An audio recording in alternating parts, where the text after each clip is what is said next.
গাজায় ইসরায়েলের সামরিক অভিযান নিয়ে স্পষ্ট অবস্থান না নেওয়ায় তীব্র সমালোচনার মুখে পড়েছে বার্লিন চলচ্চিত্র উৎসব। অস্কার জয়ী স্প্যানিশ অভিনেতা হাভিয়ের বারদেম ও ব্রিটিশ অভিনেত্রী টিল্ডা সুইন্টন সহ ৮০ জনের বেশি শিল্পী একটি খোলা চিঠিতে উৎসব কর্তৃপক্ষকে মানবাধিকার লঙ্ঘন নিয়ে প্রকাশ্যে বক্তব্য দেওয়ার আহ্বান জানিয়েছেন।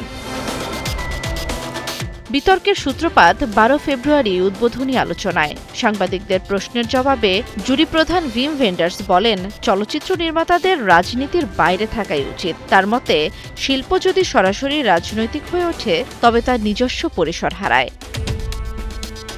খোলা চিঠিতে গত বছরের কয়েকটি ঘটনার কথাও উল্লেখ করা হয়েছে, যেখানে ফিলিস্তিনপন্থী বক্তব্য দেওয়া নির্মাতাদের বিরুদ্ধে প্রশাসনিক চাপের অভিযোগ ওঠে। স্বাক্ষরকারীরা একে প্রাতিষ্ঠানিক দমন-পীড়ন বলে আখ্যা দিয়েছেন।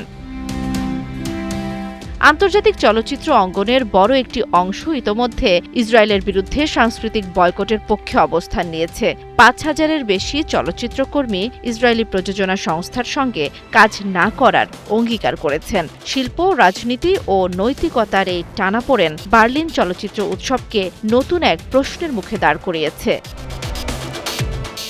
জান্নাতুল দোলনা, একাত্তর।